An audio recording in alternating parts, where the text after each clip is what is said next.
G'day, welcome back to my Corp string challenge as we continue to go around the world. So I have put in a fair few hours of just letting the game run since we last spoke. And we have a whole lot of new cities in India, Pakistan, Iraq, and... Oh, sorry, Iran, not Iraq. And I think Greece. Oh, Greece and Tanzania have both come up big in this one as well. So you can see that now I can actually make Greece part of Europe with how many that it's ended up with there. And, sorry, Turkey's in Europe too, part of this section of Europe at least. And Tanzania is actually starting to look like a real country with people living in it. But the layout of what we want to do here with Tanzania, I now need to work out. So this guy here, I think, is an easy switch. We'll just put him into the connection down here. And the way I think we'll do it is we'll connect this guy across here. It's really going to think about it for a while. Still waking up. And what we'll do is we're going to sell those two very slowly. And we'll sell this guy. I'm going to bounce him across this side. Now just quickly, let's have a look. Now, I'm also going to actually change my mind. I'm going to get rid of that and rid of that. And instead we're going to go these guys all together. They're all one country, so let's keep them in that one little section. I mean, you can already see that they're sort of like bouncing in and out all over the place anyway. Let's get them set. Also just double check to make sure that these... Is any of these one of the new cities? Or was it just that guy? It's just that guy, wasn't it? So he's the only 200 in the vicinity. You can also see I've got a cool 11 million as well, back from my, what, less than 50 bucks I had before. Now, what we want to do next... Firstly, I'll put a power cable to my mouse that seems to have just died. There we go. What we'll do is we'll take these two cities on the far side and we'll just connect them over here. Alright,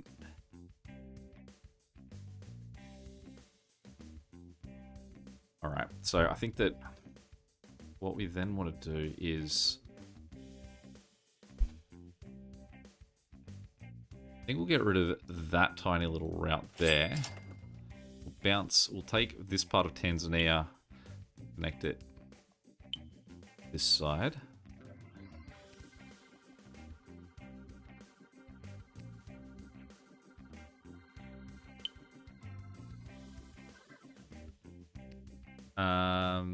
Yeah, okay, it's that. And then what we'll do is we'll get rid of that. And we'll go straight down from... I'm gonna have to zoom right in on this, I think. No, I want the smaller city. No. So he cuts back, so there's no way we're doing that. So instead we'll flip this back around. So we'll get rid of him. Get rid of him. And we'll get this... No. That guy to connect there. And then we'll have this guy connect that side. Get rid of this. And then we'll have these guys all connect that way.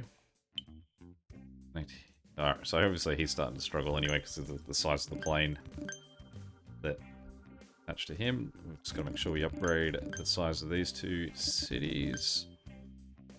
Actually, the other thing I'll do, just while we're waiting around, is I will bring in our next country. Which, just based on this, I'm going to make it Bangladesh. Let's get Bangladesh in here, because they're just going to basically sit at the end of these connections anyway. So we'll make them in the fray. That looks like a Tanzanian city too, so we'll get him upgraded.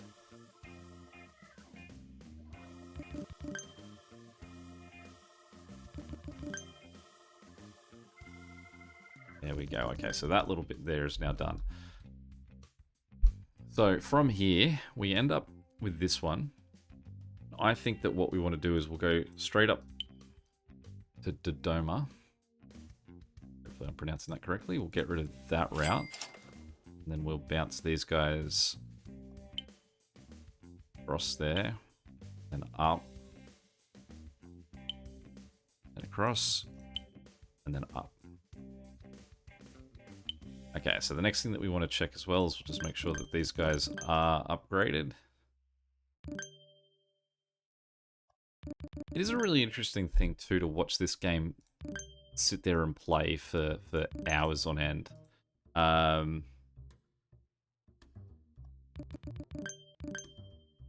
And I think that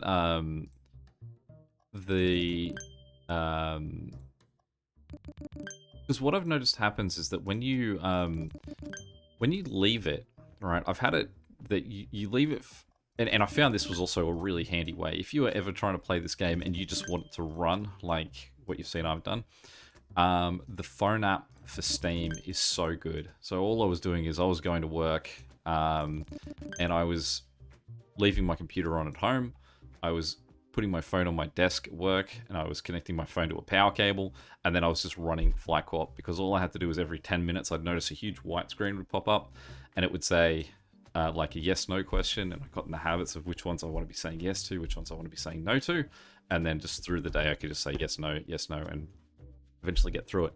What is interesting is that once you reach, I reckon, about 3 hours, it seems to stop asking you about hypotheticals. Like, they no longer come up. The game will then just play straight, and you think, great, well, what that means is that I can have it go for about 3 hours, and then it will come up, and then I can just leave it overnight. I can just leave it running while I'm not at home. But then what happens is, I reckon another hour or so, 2 hours after that, it dies. It absolutely starts dropping to like 10 points every 6 seconds or so. Like, it is just the slowest stagger of just points coming through, that I have left it overnight once, and the game was still running, and I'd gained, I think, about like $400,000 in 6 hours or something. Like, it was yeah, it was absolutely dragging. Okay, so what we now want to work out is what divide we want to do here, and I think pretty easily what we'll do is we're just going to cut the connection between Turkey and Greece, I'm sure to the happy outcome of all Turks and Greeks. And we will just run these guys down through Greece, down to, is this Crete down here? Is that Crete? Make sure we get the right city. And then back up. Now, Bulgaria will assumably also join into this loop, but for the time being, we will just have Macedonia and Greece just run the connection there. But I would imagine that that will change.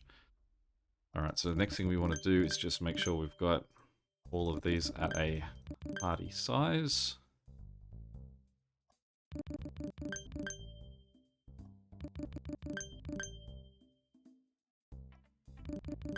There's no connection in there either, is there? Those two connected. It's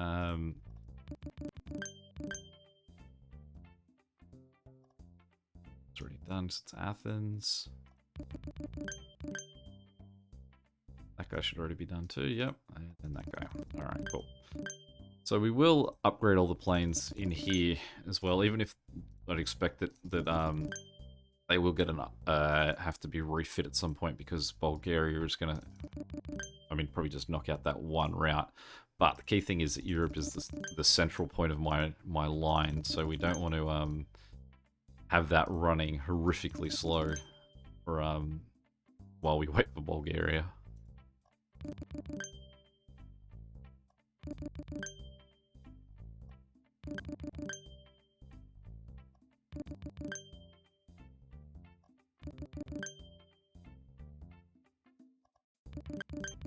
Apparently flying with -1 people.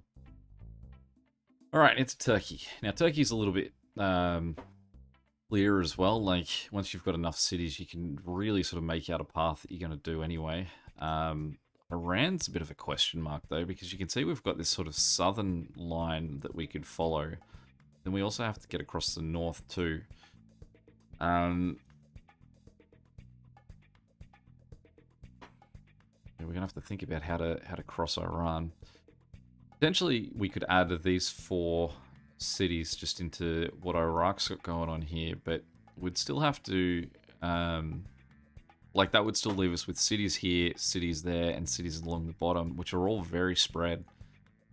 I did feel like I wasn't getting any more cities than these, which I was quite shocked. I was expecting to get much more cities than that in India. Like, there's a lot of empty space here. As you can see that in that time, we've already picked up 4 Bangladeshi cities. Three Bangladeshi cities. I think that's an Indian city there. So they're definitely not sort of like backlogging anywhere else. And again, you can see how many cities I got in Greece, which says to me that India and is considered itself done. But I want more. I reckon there's got to be way more in there. There's no way that you're leaving me that much like empty real estate in India. Alright, so put Bangladesh on the board. We'll quickly read about Bangladesh as we continue on making our Turkish connections.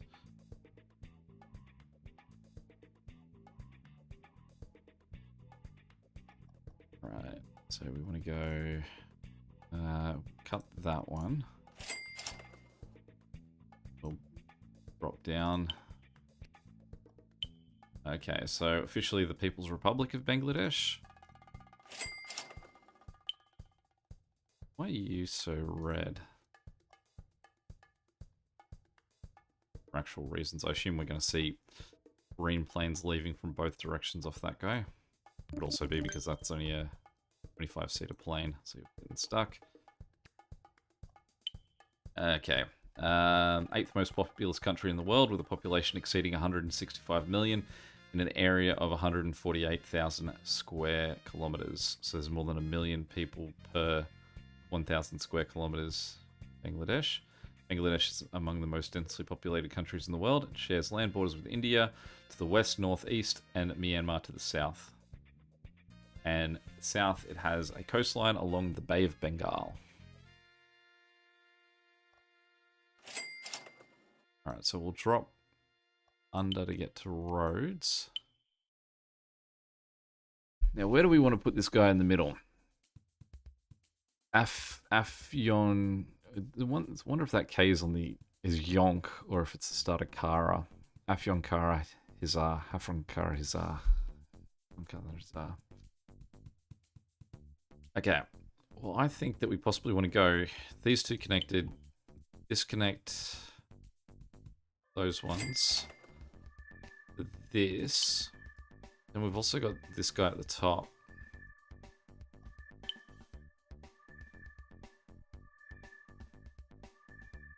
Wonder if we can just go Istanbul to him.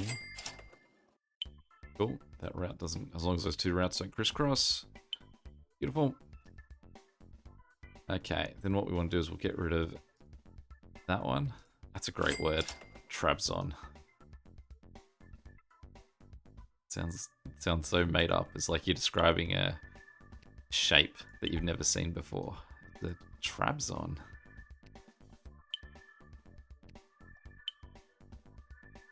Alright, so that's all the cities of Turkey. So what we'll now do is we will upgrade all of these. Upgrade the planes, because again, I don't think that we're getting any more. I wouldn't expect us to get more cities in there. I mean, they've got the population, they surely could sustain more than that, but... And this seems like there's available space in there too, but... Well, they call it how they call it. So at this point, I've now learnt too that I don't, in terms of the upgrades that I'm doing, and I think this would apply to all countries mode too, whereas I think in the all countries mode I was giving up and I was just sort of like, I was just agreeing yes to everything. So the only things that I was really doing is 100% when the game asks you if you want to donate to charity, you're saying yes to that because you're getting an insane amount of money from a billionaire because you do that. The other one is when it asks you if you want to compete in a competition. I was still saying yes to that. I mean, you get double your money on that. So it's a real... It would have to be that you actually win that more than 50% of the time. And I'm not convinced that you do. Because if you win it more than 50% of the time, then it means that you're getting more than double the amount that you're betting on it. But if you're not winning it more than 50% of the time, then you're just basically either breaking even if it is a clear 50%, or you're losing money if it's less than 50%. So it barely matters either. The ones where it asks you if you want to go into an air show to increase popularity, I always was just saying no to those, because definitely the thing I don't need here is more people on my line. It's not going to gain me like more money, because my line can't sustain the amount of people that are already flying on it. So there's no point in that one. Alrighty. That guy's upgraded. That plane. Be looking. So let's bring in another country now. So we've got Bangladesh in. So I'd say let's just bring in the rest of this section. So Bhutan, I'm expecting that they're only going to give me the one city. So we're going to bring in them. I'm going to let the game slowly cope with that. And then we're going to bring in Nepal as well. Bhutan. Bhutan is the only country in the world that has a GHP, I think it is. I think that's what they call it. A like similar to a GDP, but it's to do with happiness. Part of the government initiatives is what can they do to make sure that people are happy. Interesting country. I haven't been there. I've heard it's expensive. That's what I was going to say. I was thinking it was hard to get in there. It's not that it's hard to get in there, that it's expensive to get in there. You have to pay, I think, some amount of money per day for being in there. I think there's a pretty tight cap on the amount of tourists that can be in there at any one time. It does look gorgeous, though. Like, it certainly would be on my list of places that'd be nice to visit. Nice to visit for me. The idea that I've written an article called Places that are nice to visit.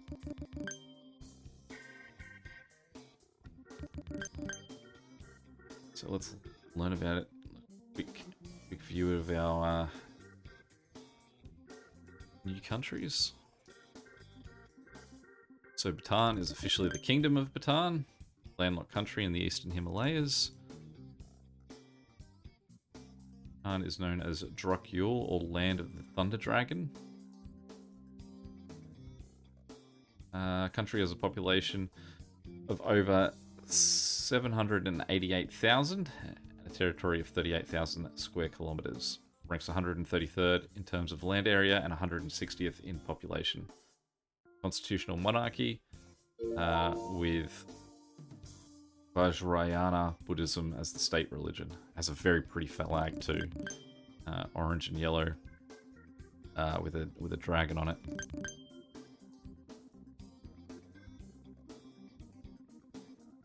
So, let's see if I can find more about I was saying about flying to Bhutan.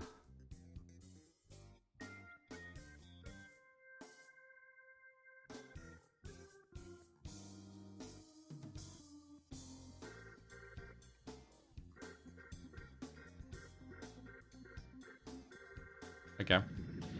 So you can now travel to Bhutan on your own. Up until 2022, you couldn't travel independently within Bhutan. That's the first thing. You were required by the government of Bhutan to submit your proposed itinerary in advance of approval, and then you had to be accompanied by a Bhutanese tour guide throughout your time in the country. You would also have a driver assigned to you. As of September 2022, you can now travel without a tour guide and driver in Bhutan. It's a big change. So, I mean, that probably gives you an idea of why it was so expensive too, if you're having to do that. I mean, in fairness, if I was to go to Bhutan, I probably would be after a driver anyway. Shouldn't really be upgrading these guys till I've got the whole route mapped out here. What else have we got? Bhutan's tourist visa is different from others. Bhutanese visa works differently from other tourist visas. First off, you have to buy a visa for every night you spend in Bhutan. This is different from most other countries. It will let you pay a standard fee per fortnight, month, 3 months more. Daily visa is also relatively expensive. In fact, it has become even more expensive as of September 2022. Visitors must now pay $200 per person per night in Bhutan. There you go. So yeah, it's pretty expensive. But if you look at some of the mountains and the temples and things that are in there, does seem like it would be nice for a visit. Be it, I guess, a quick visit. What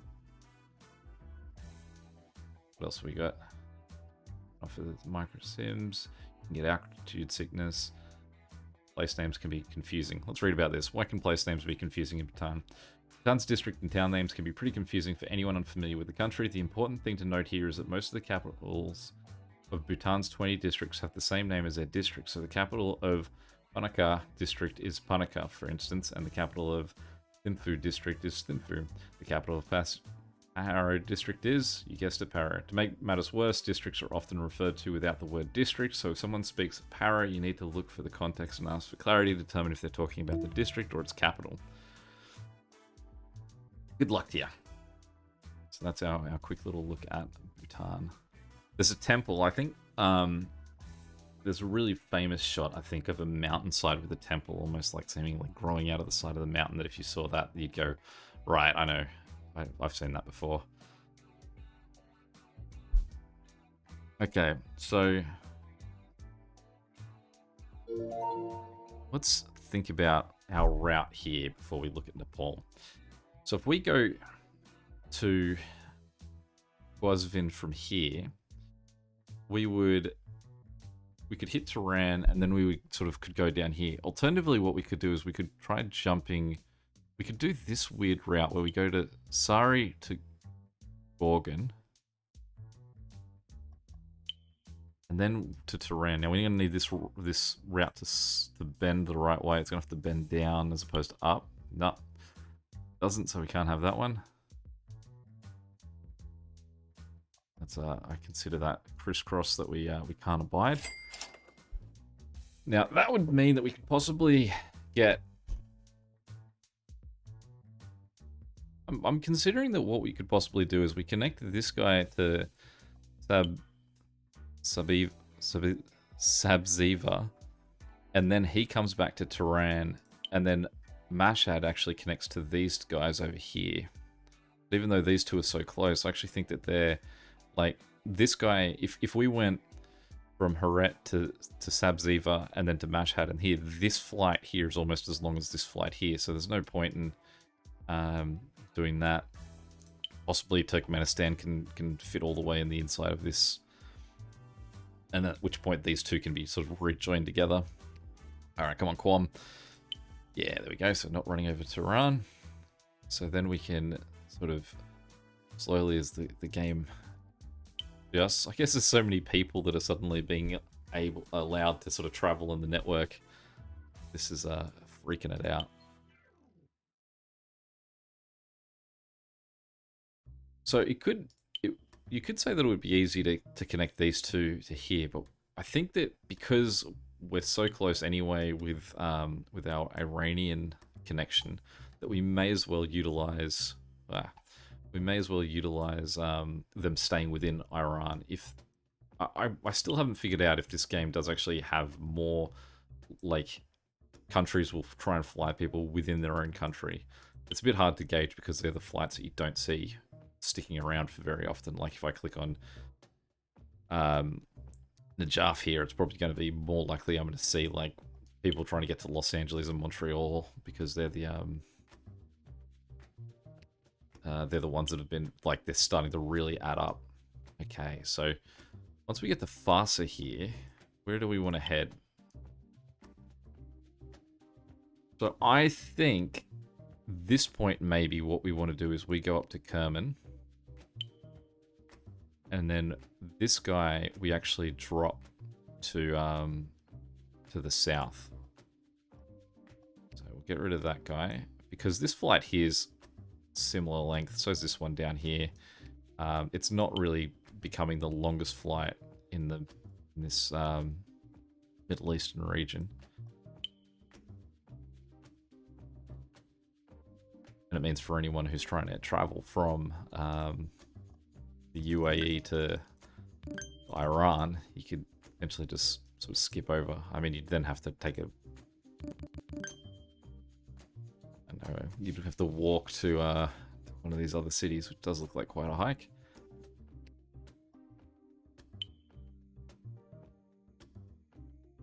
So I don't know what to do down here, though. I feel like from Saka, you'd have to go to Hyderabad. Sorry, that's not Hyderabad. Or is it? So that's the exact same spelling of Hyderabad down here. Hyderabad. Same spelling.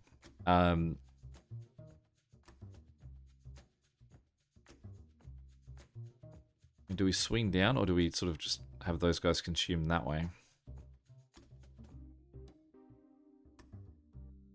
Alternatively as well, we could actually have them consumed into musket. So musket takes that one, hits those, then they come back this way.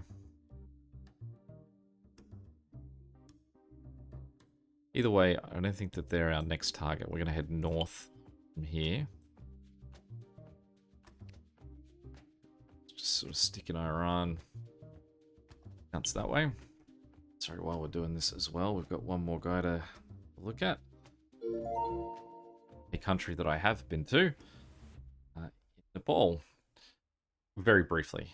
I was flying from Tibet to India, and the only international flight that you can get out of Tibet is to Nepal. And that was an anxious little thing for me too, because it so the capital of Lhasa was probably about, I would say, yeah, sorry, the capital of Tibet, Lhasa is about here. And so what you were doing is, this is the Himalayas along there. So you're going to be flying over the Himalayas. So it did say, word of warning, if there's bad weather over the Himalayas, which can happen, you won't be able to make that flight. Now, I had a look at alternatives for how else would you get out if you can't fly direct to Nepal. You would have to have flown to Chengdu, I think, was the next closest Chinese city, which is off the Tibetan Plateau. And then you would basically have to slowly work your way around. So instead of it being a 1-hour flight over the Himalayas, it was going to end up being like a 23-hour flight as an alternate option. So definitely that being a nice clear blue sky as we flew over, I was very happy about that. And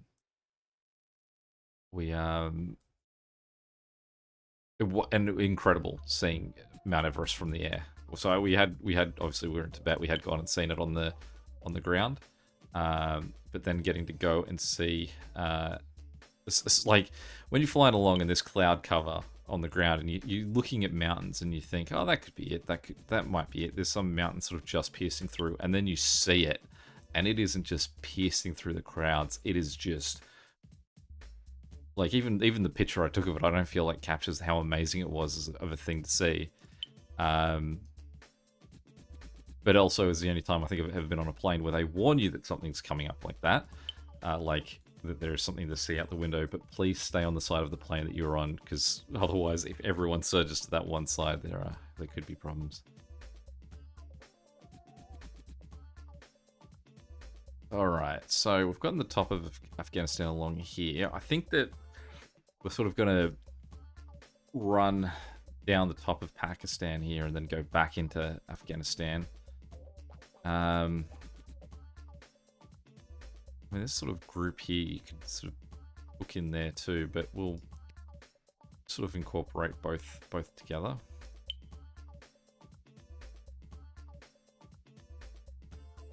Slowly.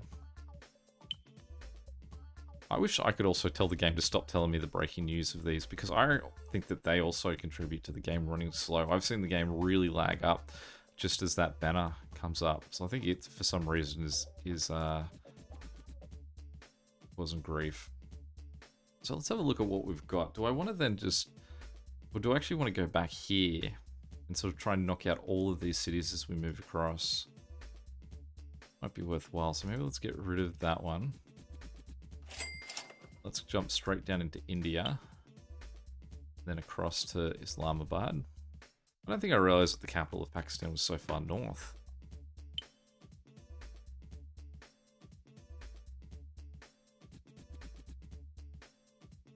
So let's go there, and then...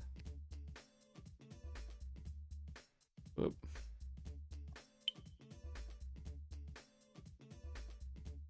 I realize that like I haven't upgraded Iran or anything now, but because I'm in this huge flow of Pakistan, India, everything, we may as well just like try and get them all connect together, and just in case I reach any point where I decide I want to do a rebuild. All right, sorry. After my story there, let's jump into it. Nepal. Did I say officially it's the Federal Democratic Republic of Nepal? Mainly situated in the Himalayas. Very big city. Interesting thing about Nepal as well is they don't have a square flag. A four-sided flag, like almost every other country in the world does. Sorry, a square flag. I think Switzerland's one of the few countries with an actually square flag. Their flag is almost like if you imagine two triangles sitting on top of each other. That's the shape of their flag. Two right-angled triangles sitting on top of each other. I would imagine the majority of the population lives in Kathmandu. Total population of 30.6 million people. Population of Kathmandu itself is only 845,000. Okay, they must be pretty spread.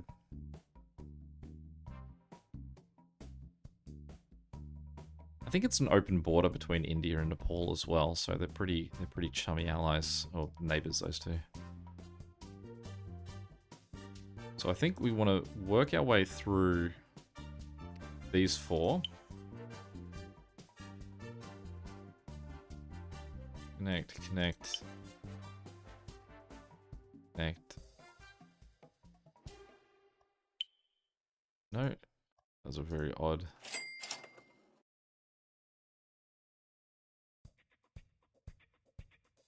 It's better. And across here. As we jump back into Pakistan. So I think my goal now is going to be that with the 8 million-ish that I've still got left here after sort of building all of these and unlocking a few more little countries, is I want to try and knock off the rest of the little countries in this vicinity. So we're talking Georgia, Azerbaijan, the remaining part of Europe here in these four, and then these four. And once I've run out of money then what we want to do is we want to open up China. And if I've gotten these guys, then we also want to open up Kazakhstan. And I want to have another sort of time where I pull away and just let the game run for a while with the two of those going. Hopefully Ukraine at the same time too. So those three relatively big countries. Maybe if I've got the money, we'll chuck Mongolia in there too, although it won't end up with that many cities. And we'll just let those run large, and the amount of cities that we've got there. Once we've got all of those, then what I can do is I probably will work my way through Southeast Asia as we're sort of connecting all of those through and unlocking these. Then it means that I can do the big swing of unlocking Russia and getting all the cities that make up that. But for now, we'll call this one there. So we're just moved quickly through Pakistan at the top and just back in there now. So if we've got Pakistan to do, we've got Iran still to upgrade, and then we've got all of our Indian cities, and then these little guys on the end to work out too. Any questions or comments, feel free to chuck them below. Until next time, catch you later.